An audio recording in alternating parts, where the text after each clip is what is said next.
अस्सलाम वालेकुम नाजरीन, प्रोग्राम ग्राउंड जीरो के साथ मैं हूं शिफा यूसुफजई।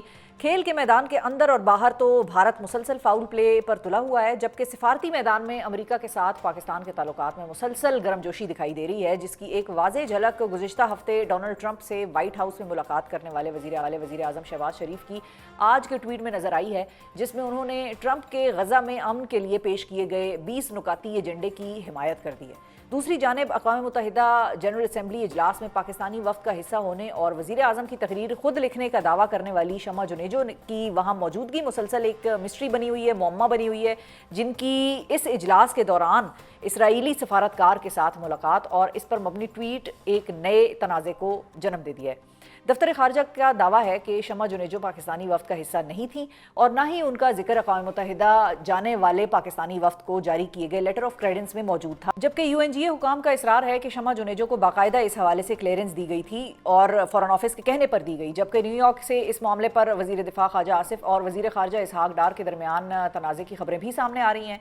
दूसरी जानिब आज कौमी असम्बली के शुरू होने वाले इजलास में PTI की जानिब से एक बार फिर भरपूर एहतजाज किया गया, जिसके दौरान एक मौके पर तो स्पीकर अयाज सादिक कौमी असम्बली अमले को असम्बली कैमरों के जरिए एहतजाज की कवरेज से रोकने की हिदायत भी जारी करते सुनाई दिए, जबकि वजीर कानून सेनेटर आजम नज़ीर तारड़ ने अपने खिताब के दौरान PTI पर यह इल्ज़ाम लगाया है कि PTI दहशतगर्दों की दोस्त है और इसको सैलाब जदगान की मदद से कोई सरोकार नहीं है।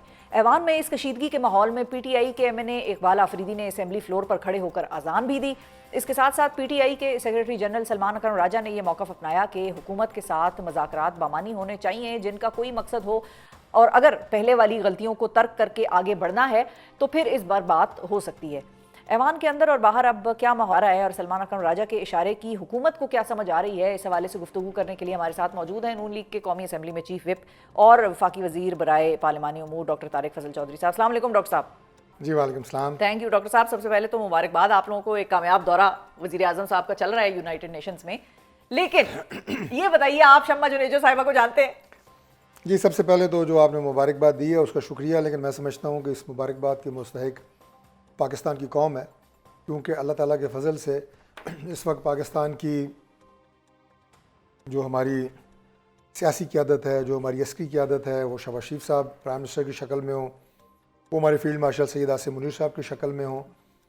उन्होंने न सिर्फ अभी दौरा अमेरिका के दौरान बल्कि इससे पहले भी पूरी दुनिया में आपने देखा कि सऊदीया के साथ जो हमारा दिफाई मुआहदा हुआ, दीगर ममालिक में जो अब पाकिस्तान की पज़ीराई हो रही है, ये अनप्रेसिडेंटेड है और ये बड़ी ही काबिल तारीफ़ है और इसके लिए हम अल्लाह ताला का शुक्र अदा भी करते हैं और उम्मीद करते हैं कि ये सारी जो रिफ़तें और सारी ये जो कामयाबियाँ तमाम बैनुल-अक़वामी हॉरिज़न के ऊपर पाकिस्तान को हो रही हैं, इसका जो नेट रिज़ल्ट है वो पाकिस्तान की तरक्की में, पाकिस्तान के मसाइल हल करने के हवाले से, पाकिस्तान के जो इशूज़ हैं इन्हें रिज़ॉल्व करने के हवाले से कोई नतीजा खेज साबित हो। ये हमारी दुआ भी है और ये हमारी कोशिश भी है, ये हमारा रिज़ॉल्व भी है और उसी जानिब हमें बढ़ना है। और हम दीगर भी हमारी जो सियासी जमातें हैं, हम उन्हें भी ये कहते हैं कि पाकिस्तान के मसाइल हल करने के लिए हम अपने जो ज़ाती सियासी इख्तलाफात हैं उन्हें पसे पुश डाल के कम अज़ कम मुल्क को एक ट्रैक पर डालने के लिए हम किसी एक एजेंडे पे आएँ और हम आगे बढ़ें। तो ये तो है बुनियादी बात। दूसरी बात यह है जी कि शमा साहिबा, मैं अगर आपको पूरी ईमानदारी से बताऊं कि मैं शमा साहिबा का जिक्र मैंने पहली दफ़ा सुना है, वो कैसे गई, ये वो सारे नहीं तनाज़े हुई। में इस सारे तनाज़े से पहले मैं उन्हें नहीं जानता था और उसके बाद एक्ट्रेस भी थी, ड्रामों में भी आती थी, असली ड्रामे, सियासी ड्रामे नहीं। नहीं, मैं अर्ज़ कर रहा हूँ कि मैं बिल्कुल आपको सही बता रहा हूँ। अच्छा, आपको वो वाला उनका तारुफ नहीं पता था? मेरा उनसे तारुफ नहीं पता था और अभी जिस तनाजुर में अभी उनका नाम लिया गया है और जो तनाज़ा अभी छिड़ा है उसमें कैसे वो गई हैं, वो डेलीगेशन का हिस्सा थी या नहीं थी, हमारा फॉरेन ऑफिस तो उसको डिनाई कर चुका है। तो मेरा ख्याल है I will go with the official statement and announcement of the foreign office कि we don't own her presence there. Foreign office ने कहा है कि ना वो हमारे डेलीगेशन का हिस्सा है, ठीक है, और ना हम उन्हें ओन करते हैं। क्योंकि एक तरफ तो अगर हम ये देखें ना कि Shama Junejo versus foreign office of Pakistan, तो उसमें तो आप सिलेक्ट कर सकते हैं कि फॉरेन ऑफिस की बात से आप जाएंगे, इत्तेफाक करेंगे, लेकिन अगर foreign office versus United Nations का हुकाम होंगे तो फिर उन दोनों में से आप किसकी बात सुनेंगे? क्योंकि वो UNGA वाले जो हैं वो ये कह रहे हैं कि हमने किसी को भी एक्सेस जो देना होता है। UNGA वालों ने क्या कहा मुझे उसकी क्लैरिटी तो नहीं है, अपने फॉरेन ऑफिस की तो मुझे बिल्कुल क्लैरिटी है। दूसरी बात यह है कि देखें ये UNGA वालों से अथर काज़मी साहब ने एक सवाल पूछा था उनके एक स्पोक्स पर्सन की तरफ से, और उनकी बातचीत हुई और उसके जवाब में कि भाई शम्मा जुनेजो को आप जानते हैं किस तरह से आए, इनको एक्सेस किस तरह से मिला बेसिकली यूनाइटेड नेशंस में, क्योंकि सिक्योरिटी के ऊपर क्वेश्चन मार्क आ गया उनके, तो उन्होंने कहा कि हमने फॉरेन ऑफिस की रिक्वेस्ट के ऊपर उनको दिया है कोई एक्सेस या कार्ड वगैरह जो भी दिया है, हमारा अपना किसी के साथ क्या काम, कौन किस डेलीगेशन में आता है और किसके साथ आता है। इस तरह की कोई कंट्रोवर्शियल बात अगर सामने आती है और उसके बाद अनफॉर्चुनेटली पीटीआई का जो सोशल मीडिया है जिस तरह वो उसको उठा के प्रेजेंट करने की कोशिश करता है, ये सिर्फ इस वाक़े में नहीं, इससे पहले भी हमने देखा है कि ऐसा हक़ाइक़ और वाक़यात को तरोड़ मरोड़ के इस हद तक जो है उसे डिस्टॉर्ट किया जाता है कि उसमें हकीकत का आंसर तलाश करना ये बड़ा मुश्किल होता है। तो इसमें मेरा ख्याल है अगले 1-2 दिनों में मज़ीद क्लैरिटी आ जाएगी, पता चल जाएगा कि वो कैसे वहाँ पर पहुँची। और देखें ना वहाँ पर यानी कि वो बहुत हाई प्रोफाइल जगह है और उसके ऊपर उनकी प्रेजेंस और जहाँ वो बैठी हैं, अब ये असल तस्वीर है कि नहीं है, डिफेंस मिनिस्टर के पीछे बैठी हैं, इसके ऊपर क्लैरिटी मेरा ख्याल आ जाएगी, कोई ऐसी बात नहीं है। हमारा वो जो वहाँ पे जाना था और वहाँ पे जो प्राइम मिनिस्टर की तकरीर थी, वहाँ पे जो प्राइम मिनिस्टर की जो पजीराई है, जो पाकिस्तान को वहाँ पे इंपॉर्टेंस मिल रही है और मिली है और पूरी आलमी दुनिया ने उसे देखा है, मेरा ख्याल है वो ज़्यादा इंपॉर्टेंट है कि बजाय इसके कि हम शम्मा जुनेजो को डिस्कस करें। लेकिन वो क्योंकि खामखा की एक कंट्रोवर्सी बन गई ना, ख्वाजा साहब ने एक स्टेटमेंट, अच्छा उसके बाद एक और खबर आ गई, उसके बाद तलखी की खबर आ गई कि ख्वाजा आसिफ साहब और इसहाक डार साहब के दरमियान कोई तलखियां हो गई हैं, शायद ज़बानी तल्ख कलामी हो गई है, ये कोई खबर है इसमें हकीकत या आप तक ये नहीं पहुंची? नहीं, हमारे तक और पार्टी में ऐसी कोई खबर नहीं है, ये भी सोशल मीडिया की ही एक इख्तरा है। और ऐसी जो खबरें हैं मैंने आपको बताया है कि देखें इस वक्त अनफॉर्चुनेटली जन असम्बली के जो मनाजिर आप दिखा रही थी, मैं आज उस वक्त अवान में मौजूद था, अगर आप ज़रा उनको ना आप इससे लिंक करें, पाकिस्तान तहरीक इंसाफ इस वक्त जो एहतजाज करती नज़र आ रही है आपको पार्लियामेंट के अंदर, वो बुनियादी तौर पे जो दहशत गर्दी है KP में, उस वक्त जो उन दहशत गर्दों का सर कुचलने के लिए हमारी मुसल्लह अफवाज और इंटेलिजेंस के इदारे जो ऑपरेशन कर रहे हैं वो उनके ख़िलाफ़ मुजाहरा कर रहे हैं। ठीक है, यानी वो उन दहशत गर्दों के हक़ में मुजाहरा कर रहे हैं कि जो इस वक्त हमारी वहाँ पर कौम, हमारे पाकिस्तानी शहरी, हमारे ख़वातीन, बच्चे, हमारे मुसल्लह अफवाज के अफसरान, जवान उन्हें शहीद कर रहे हैं, लोग उस वजह से डिस्प्लेस हो रहे हैं, वहाँ पे बदअमनी फैल रही है, वो वहाँ पे लूट मार कर रहे हैं, उनके महफूज ठिकाने जो हैं दहशत गर्दों के अफ़गानिस्तान के अंदर हैं।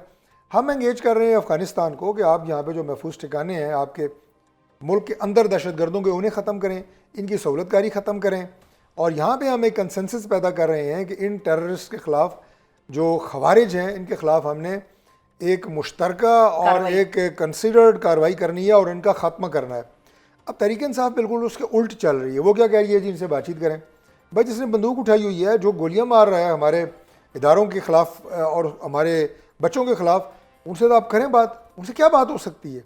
वो लोग वो हैं जो अमन के दुश्मन हैं। इधर एक और आर्ग्यूमेंट आता है ना, वो ये भी कहते हैं, सिर्फ तहरीक इंसाफ वाले नहीं बल्कि और भी बहुत सारे लोग, उनका ये मानना है कि कोलैटरल डैमेज ना हो किसी कार्रवाई से।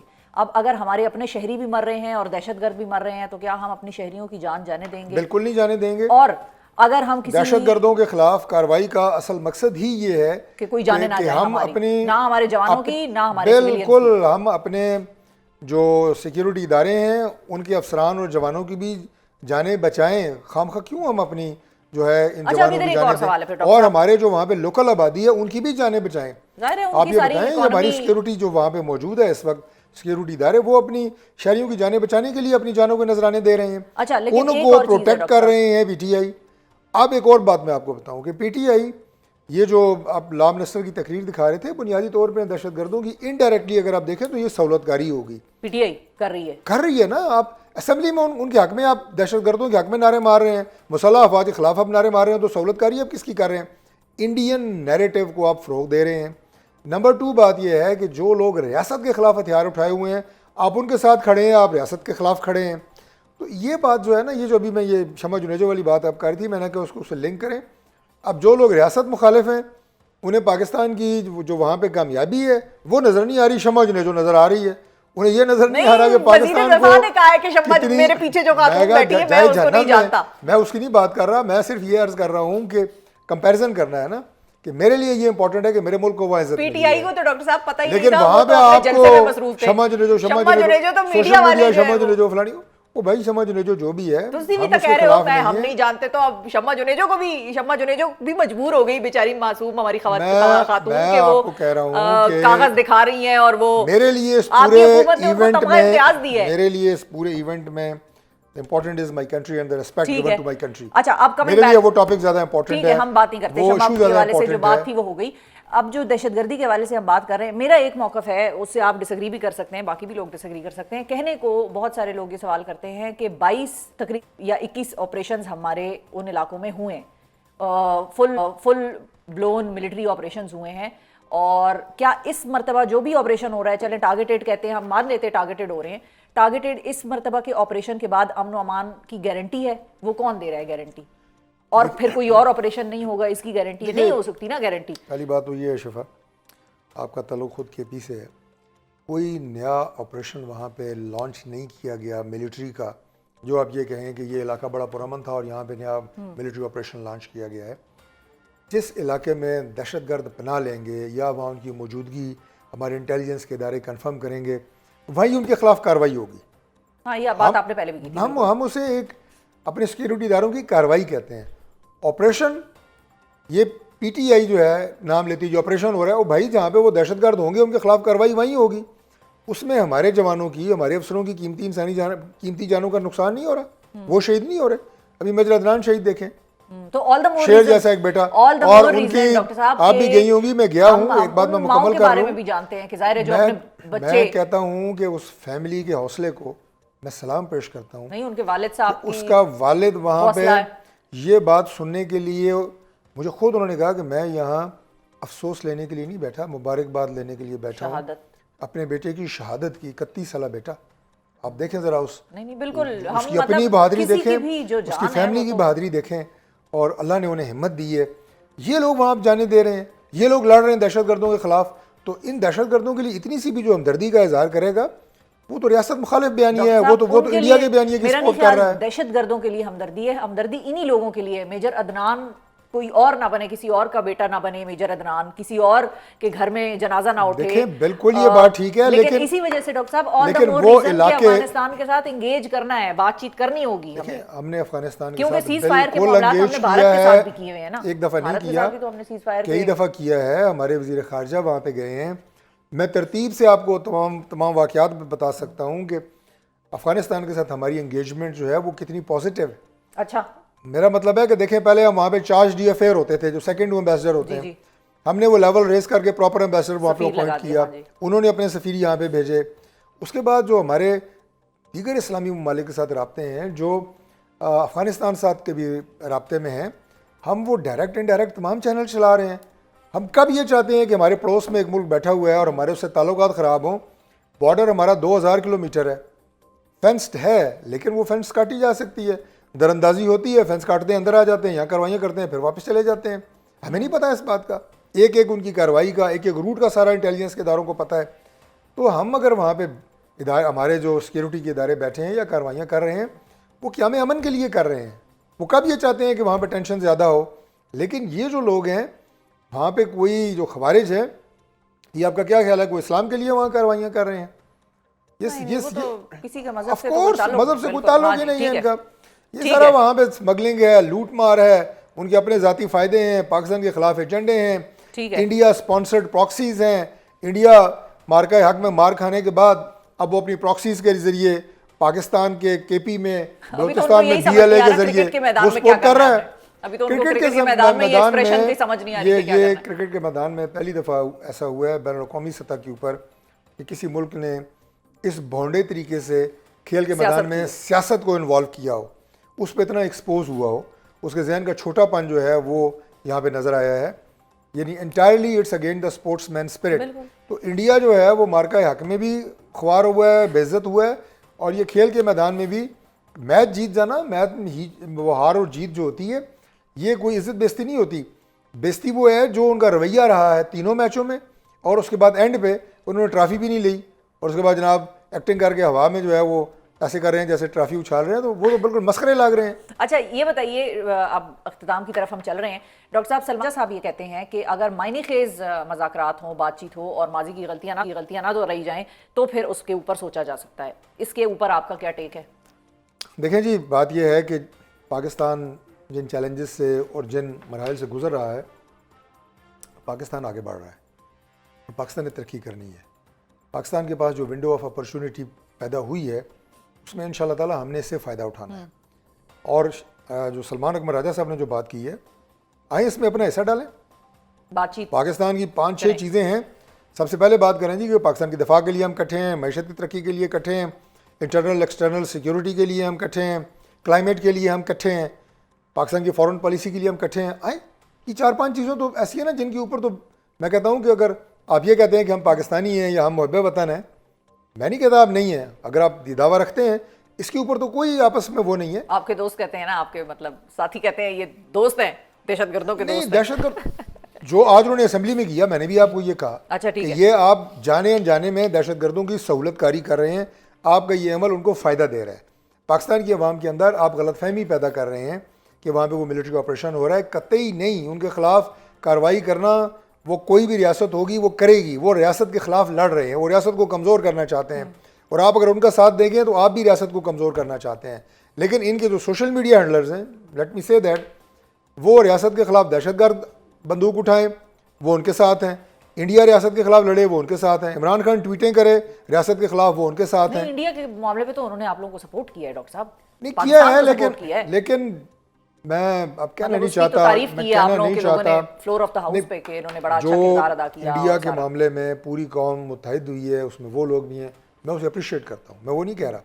लेकिन मैं ये कह रहा हूँ ठीक कि है, यानी आप कि आप- अपने छोटे मकासद के लिए रियासत को अगर आप चाहते हैं कि ये कमज़ोर हो और आपका उसमें से कोई फ़ायदा निकले, ऐसा नहीं होगा। इंशाल्लाह रियासत मजबूत है, मजबूत रहेगी, और पाकिस्तान आगे बढ़ रहा है और बढ़ेगा इंशाल्लाह।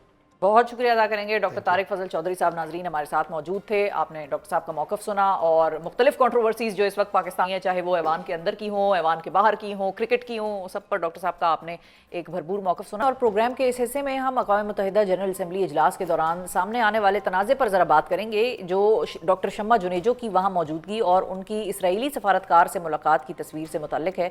जबकि दफ्तर ख़ारजा उनके इस दावे की तरदीद कर रहा है कि वो पाकिस्तानी वफ़द का हिस्सा नहीं थी, और दूसरी जानिब UN हुकाम का दावा है कि डॉक्टर शम्मा जुनेजो को बाकायदा क्लियरेंस दी गई है।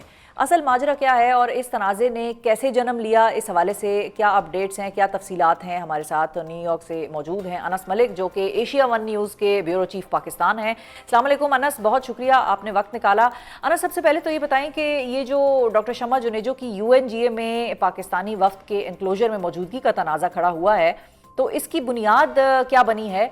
जबकि दफ्तर खारजा तो ये कह रहा है कि उनका नाम तो मंजूर शुदा लेटर ऑफ क्रेडेंस में था ही नहीं, और दूसरी तरफ UNGA हुकाम ये कंफर्म कर रहे हैं कि शम्मा जुनेजो को बाकायदा क्लियरेंस दी गई थी। असल कहानी है क्या और गलत बयानी कौन कर रहा है, आप कुछ बता सकते हैं? बहुत बहुत शुक्रिया शिफा for having me on the show. देखें, दोनों साइडें गलत बयानी नहीं कर रही। हाँ, Pakistani ministry of foreign affairs जब कहती है कि लेटर ऑफ क्रेडेंस उनको जारी नहीं किया गया, तो वो भी बात उनकी दुरुस्त है, और जब UN कहता है कि उनको बाकायदा क्लियरेंस दी गई, तो वो बात भी उनकी दुरुस्त है। मामला ये है कि दोनों में से कोई साइड जो है, बल्कि 3 फरीक़ों में से कोई भी साइड यहाँ पर पूरा सच नहीं बोलने को तैयार। जब शम्मा जुनेजो को डेलीगेट पास दिया गया, तो लेटर ऑफ क्रेडेंस की ज़रूरत इसलिए ज़रूरत नहीं होती कि लेटर ऑफ क्रेडेंस उन्हीं के लिए लिखा जाता है जो अक़वाम मुत्तहिदा की सिक्योरिटी काउंसिल या किसी फोरम पर बोल रहे होते हैं। वो तो सिर्फ एक डेलीगेट थी, तो इसलिए उनको लेटर ऑफ क्रेडेंस जारी करने की दफ्तर ख़ारजा की जानिब से कोई ज़रूरत नहीं होती। अच्छा, तो फिर हम ये तो नहीं कह सकते अनस के दफ्तर खारजा का मौक़िफ़ गलत है या फलाने का मौक़िफ़ गलत है, लेकिन मैं जो आपसे पूछ सकती हूँ फिर वो मैं ये पूछ सकती हूँ कि शम्मा जुनेजो अगर दुरुस्त कह रही हैं कि उन्हें न सिर्फ वज़ीर आज़म शहबाज शरीफ की तकरीर लिखने का टास्क मिला हुआ है ऑफिशियली बाकायदा तौर पर, बल्कि वो पाकिस्तानी वफ़द का भी हिस्सा थी, तो फिर ये फ़ॉरेन ऑफिस के लिए कोई बड़ी एम्बेरसमेंट किस्म की सिचुएशन नहीं बन गई है जो तनाज़ा खड़ा हो गया? It shouldn't have been an issue. देखिए, जैसे मैंने आपको बताया कि दफ्तर ख़ारजा का मौक़िफ़ गलत नहीं है, लेटर ऑफ क्रेडेंस की ज़रूरत नहीं थी, लेकिन यहाँ पर शम्मा जुनेजो भी पूरी बात सही से नहीं बोल रही। वो बिल्कुल पाकिस्तानी वफ़द का हिस्सा ज़रूर थी, लेकिन वो वज़ीर आज़म शहबाज शरीफ की कम अज़ कम अक़वाम मुत्तहिदा के लिए लिखी जाने वाली लिखने वाली तकरीर की टीम का हिस्सा नहीं थी। ये बात मैं आपको बड़े वसूख से कह सकता हूँ कि वो उन्होंने बाजी में कोई तकारीर लिखी होंगी, लेकिन वो कम अज़ कम इस स्पीच कमेटी के अंदर जो है वो इसका हिस्सा नहीं थी। उसमें 2 वज़रा और चंद लोग शामिल थे जिनके नाम हम नहीं बता सकते, लेकिन मैं ये बात बड़े वसूख से आपको बता सकता हूँ कि शम्मा जुनेजो अक़वाम मुत्तहिदा में सिक्योरिटी काउंसिल और अक़वाम मुत्तहिदा में जो वज़ीर आज़म का ख़िताब है उसको लिखने वाली टीम का हिस्सा नहीं थी। एम्बैरेसमेंट तो है, लेकिन ये जैसे मैंने आपको पहले बताया कि ये दोनों साइडों में से कोई साइड या कोई फरीक पूरा सच बोलने को तैयार नहीं है। ठीक है, इंटरेस्टिंग कि कोई दोनों साइड्स में से कोई पूरा सच नहीं कौम के सामने रख रहे। अच्छा अनस, फाइनली ये भी बताइए कि आपने पूरी UNGA कवर की है, आपने शमा जुनेजो को, वज़ीर ख़ारजा इसहाक डार और वज़ीर दिफ़ा ख्वाजा आसिफ समेत पाकिस्तानी वफ़द के दीगर अरकान के साथ न्यूयॉर्क में कितना मुतहर्रिक और इंगेज देखा है? देखें, GA की साइडलाइंस के ऊपर तो हम देखते हैं लोगों को वज़रा के साथ, वज़ीर ख़ारजा के साथ, वज़ीर आज़म के साथ, और ख़ास तौर पे जो लोग वज़ीर आज़म के साथ ट्रैवल करते हैं तो उनका एक प्रिविलेज एक्सेस होता है। लेकिन ओवरऑल जो जैसे अगर हम UNGA की बात करें, जो वज़ीर आज़म का विज़िट है 5 दिन का, उसमें मैंने उनको ज़्यादा मुतहर्रिक नहीं देखा। चंद मासिवाय चंद मुलाकातों के, बल्कि एक ही मुलाकात मुझे जहाँ तक याद पड़ती है उसमें वो बैठी हुई थी, और ये उसके अलावा ये एक मीटिंग। लेकिन लार्जली स्पीकिंग इशू ये नहीं है। इशू यहाँ पे आ जाता है कि ऐसे कितने ही लोग होते हैं जो कि हमने पिछले हुक्मरानों में भी देखा, चाहे वो पिछली हुकूमत थी या शहबाज शरीफ साहब की हुकूमत हो या किसी और की हुकूमत हो, जिनको इस तरह का प्रिविलेज्ड एक्सेस दिया जाता है और फिर वो बात का बतंगड़ बना के उस प्रिविलेज्ड एक्सेस को अब्यूज़ करते हैं और या उसकी कंट्रोवर्सी क्रिएट करते हैं। तो यहाँ पर जो बड़ा इशू है वो वेटिंग और स्क्रूटनी का है, और मेरे ख्याल से इस पूरी सागा के बाद वो वेटिंग और स्क्रूटनी का अमल मज़ीद सख्त हो जाना चाहिए। बहुत शुक्रिया अदा करेंगे मलिक। नाजरीन, न्यूयॉर्क से हमें बड़ा कॉशियसली बता रहे थे कि दोनों फरीकैन में से कोई भी मुकम्मल सच नहीं शेयर कर रहा है और कोई भी मुकम्मल तौर पर गलत बयानी भी नहीं कर रहा है। अब आने वाले वक्तों में देखते हैं कि किस तरीके से इस किस्म की जो एम्बैरेसमेंट सिचुएशंस क्रिएट हो जाती हैं, जो कि बेसिकली एक नॉन इशू है, पूरे मीडिया को भी उसकी तरफ लगा दिया जाता है, फोकस हमारा भी डाइवर्ट हो जाता है।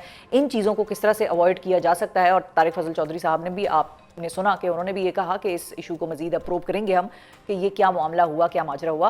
प्रोग्राम में जिक्र होगा पाकिस्तान क्रिकेट की दुखती रग का और भारत की सीनाजोरी का, जो अब हैंडशेक तनाज़े से बहुत आगे जाती दिखाई दे रही है। गुज़िश्ता शब एशिया कप में पाकिस्तान को शिकस्त देने के बाद भारतीय टीम ने अपने बोर्ड और हुकूमत की हिदायत पर एशियन क्रिकेट काउंसिल के सदर मोहसिन नकवी से टूर्नामेंट ट्रॉफी वसूल करने से इनकार कर दिया, जिसकी वजह से पोस्ट मैच तकरीब कमोबेश 1 घंटा ताखीर का शिकार रही। और इसके रद्द-ए-अमल में मोहसिन नकवी ने भारतीय टीम को ट्रॉफी हैंड ओवर ही नहीं की और भारतीय टीम को टूर्नामेंट ट्रॉफी के बगैर ही अपना फोटो सेशन करवाना पड़ा। ऑन द फील्ड परफॉर्मेंस की अगर बात की जाए तो टूर्नामेंट में पहली बार भारतीय टीम को न सिर्फ पाकिस्तानी टीम 147 रन्स का छोटा सा टारगेट देने के बावजूद दबाव में लाने में कामयाब रही, बल्कि मैच में अपनी गिरफ्त मजबूत करने के 2 से 3 मौके भी पाकिस्तान ने ज़ाया कर दिए।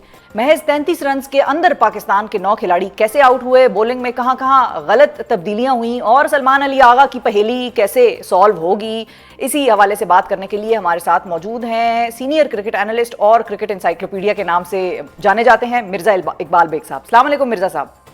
वालेकुम अस्सलाम शिफा, बहुत बहुत शुक्रिया। बहुत शुक्रिया मिर्जा साहब, आपने वक्त निकाला। सबसे पहले तो ज़रा ऑफ द फील्ड तनाज़े की बात करते हैं कि मोहसिन नकवी साहब से ट्रॉफी वसूल नहीं की भारतीय जो टीम है उन्होंने, हालांकि वो जीत गए भाई, लेकिन उसके बावजूद उन्होंने वो ट्रॉफी वसूल नहीं की। उनके इस एक्शन से जो क्रिकेट है वो कितनी स्कैंडलाइज हुई है, कितनी कंट्रोवर्शियल हो गई है, कितनी पॉलिटिसाइज हो गई है। और इसी मामले में अगर हम हारिस रऊफ ने जो इशारे किए थे उसको भी शामिल कर ले, तो क्या उन्होंने इंडियंस ने टिट फॉर टैट किया या उनका मूड ऐसा ही था, चाहे हारिस रऊफ वो 6-1 का 6-0 का इशारा करते या ना करते? देखिए शिफा, जिस तरीके से भारत को शिकस्त हुई, जो जंग हुई मई के दूसरे हफ्ते में, उसके बाद से उसके असर, उसका जख्म अब तक मुंदमिल नहीं हो पाया है। वो परेशान है और उन्होंने क्रिकेट के मैदान में इस मामले को उठाने का फैसला किया। जैसे सूर्या कुमार यादव ने, शिफा आपको याद होगा, प्रेस कॉन्फ्रेंस की और उन्होंने कह दिया कि ये उन शहीदों के नाम है और फलाना ढिमाका। उन्होंने पहले मैच से ही, जो 14 सितंबर को हुआ, उन्होंने पहले मैच से ही ये शुरू किया कि हाथ नहीं मिलाएंगे। कंट्रोवर्सी तो थी और कल वो अपने इंतहा को पहुंच गई, क्योंकि जो जराए सब बता रहे हैं, जो रिपोर्टिंग हो रही है कि भारतीय क्रिकेट टीम मुंबई से BCCI के ऑफिस से राब्ते में थी और उसके अलावा भारतीय हुकूमत भी जो है उसकी पुष्टपनाही उन्हें हासिल थी कि आपने ट्रॉफी मोहसिन नकवी साहब से नहीं लेनी। और यही हुआ। आप देखें, नरेंद्र मोदी ने जो ट्वीट कर दिया कल, कहा भारतीय वजीर आजम ट्वीट कर रहे हैं कि भाई भारतीय टीम, इसका मतलब है वो सियासत को इन्वॉल्व कर रहे हैं क्रिकेट में, और मोहसिन नकवी साहब ने भी उसका सही दिया, लेकिन अब क्रिकेट में इतनी ज्यादा भारत सियासत को लेकर आ गया है, जहर आलूद हो चुकी है सियासत की वजह से। वो खेल जो जो जेंटलमैन गेम कहलाता है, जो 1877 से खेला जा रहा है, व्हाइट कपड़े पहनते थे, फिर चले रंग बिरंगे पैरहन आ गए, लेकिन उस खेल को भारत ने अपनी मोनोपोली की वजह से एक ऐसी दीवार से लगा दिया है जहां से बड़े मुश्किल होगा वापसी। और पूरी दुनिया को देखना चाहिए, उसने पूरी दुनिया को अपने साथ मिलाया हुआ है।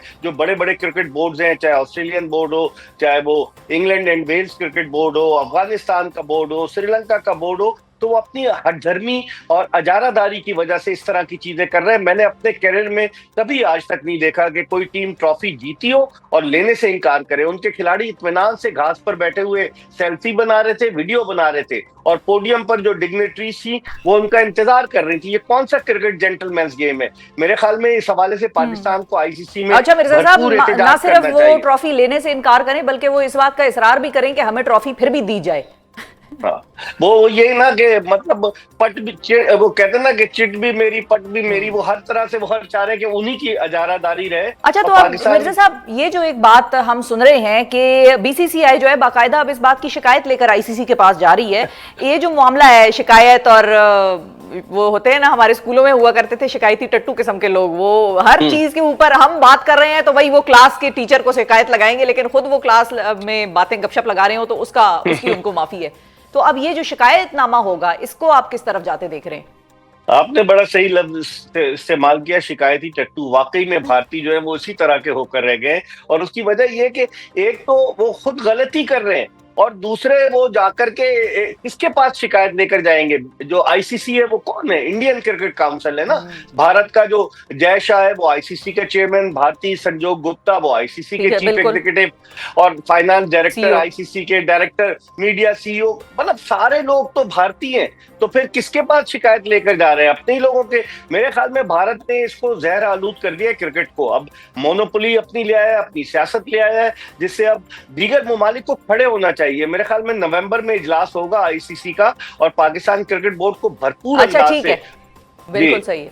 अच्छा मिर्जा साहब, अब हमने ऑफ द फील्ड बात तो कर ली, अब जरा ऑन द फील्ड की बात कर लें।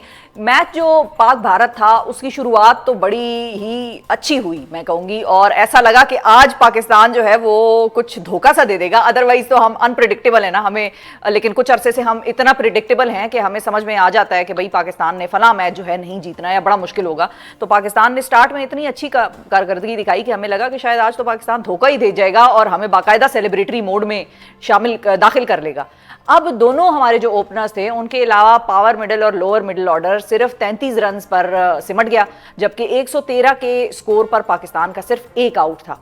ये क्यों और कैसे हो गया? और क्या हमारे बल्लेबाज भारतीय स्पिनर्स को खेलना भूल गए हैं या प्रेशर में आ जाते हैं? देखें, पाकिस्तान की टीम शिफा अनप्रिडिक्टेबल टीम है, कभी खुशी देती है, कभी गम देती है, कुछ पता नहीं होता इस टीम का। कल तो हम इतने खुश हो रहे थे आप समेत कि भाई अब पाकिस्तान ने 113 कर लिए, एक खिलाड़ी आउट है, 190 200 तक जाएंगे।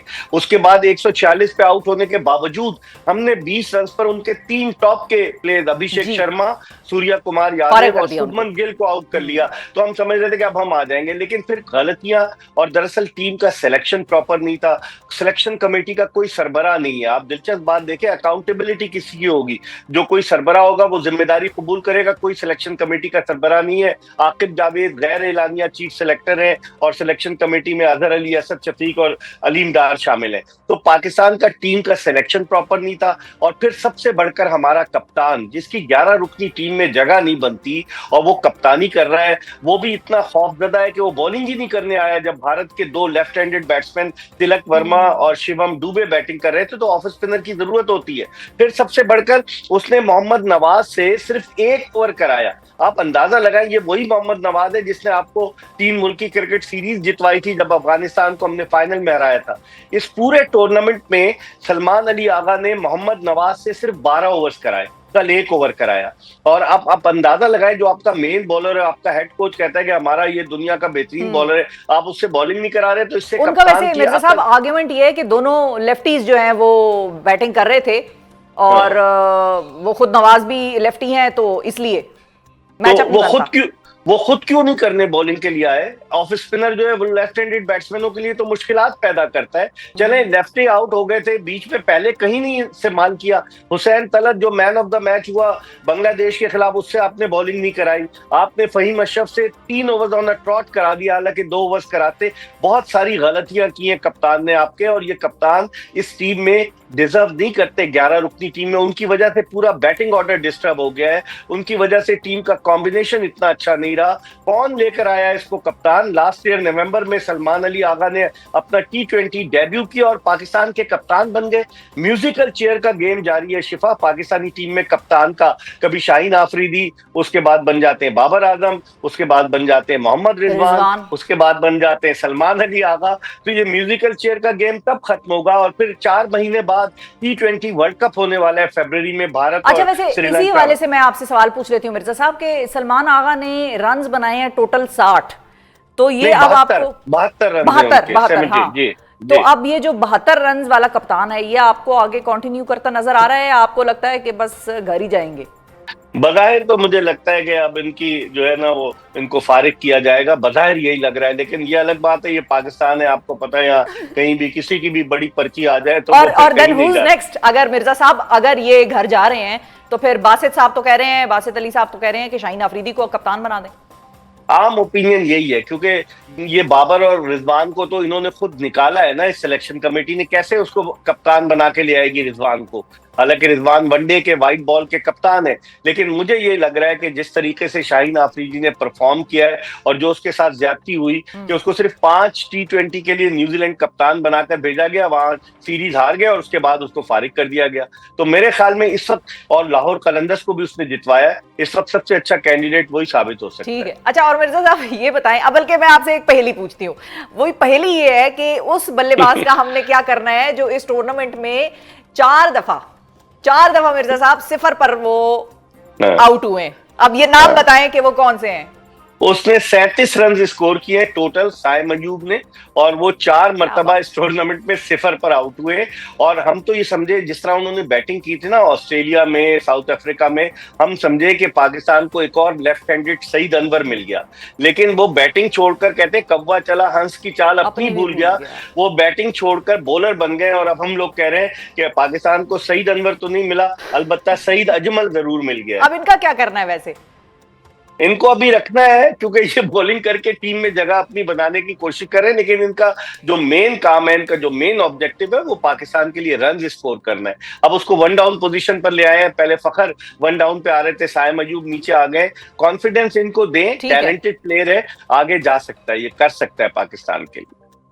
अच्छा, और ये बताइए कि माइक हैसन साहब का हमने क्या करना है, जो ये फॉर्मूला लेकर आए थे कि बहुत सारे, ढेर सारे ऑलराउंडर्स होने चाहिए जो थोड़ी थोड़ी बैटिंग करें, थोड़ी थोड़ी बॉलिंग करें, कोई स्पेशलाइज्ड जिस किसी की फील्ड ना भी हो तो भी चलेगा, और हमें एक हरफन मौला किस्म के लोग चाहिए, बहुत सारे, वो भी ढेर सारे। कल जब कैमरा उनकी तरफ जा रहा था, आपने देखा वो ब्लड प्रेशर के मरीज नजर आ रहे थे, और उनके बरक्स अगर कैमरा गौतम गंभीर पे जा रहा था, वो सुकून के साथ बैठा हुआ था। तो मुझे तो डर लग रहा था कि कहीं ये छलांग ना लगा दे, इतनी टेंशन में थे हमारे कोच, और हाइट पर है वो ड्रेसिंग रूम। लेकिन उनके जो तजर्बात है कि जी इंटेंट हमारी ऐसी होनी चाहिए, मॉडर्न डे क्रिकेट खेलेंगे, ऑलराउंडर्स होंगे, जारहाना अंदाज होगा, वो सारे का सारा धरा रह गया। अब उनकी अकाउंटेबिलिटी कौन करेगा? क्या उनके भी डॉलर्स कम होंगे? हजारों डॉलर्स दे रहे हैं, क्या उनके कुछ कम होंगे? अच्छा मिर्जा साहब, एक आर्ग्यूमेंट है और उसमें जान भी है किसी हद तक कि हमने तो भाई देखें फाइनल खेला, भारत के खिलाफ खेला, शुरू में भारत को हमने बड़ा टफ टाइम भी दिया, बड़ा एक डिजर्विंग किस्म का हमने एक फाइट की, और उसके बाद हम बेसिकली लड़ के हारे। तो ये जो आर्ग्यूमेंट है, ये माइक हैसन को, सलमान अली आगा को बचा नहीं जाएगा? नहीं, देखे किन टीमों से आप जीते ना, आपने बड़ी मुश्किल से जीते। आप श्रीलंका के खिलाफ 80 पे 5 आउट हो गए थे।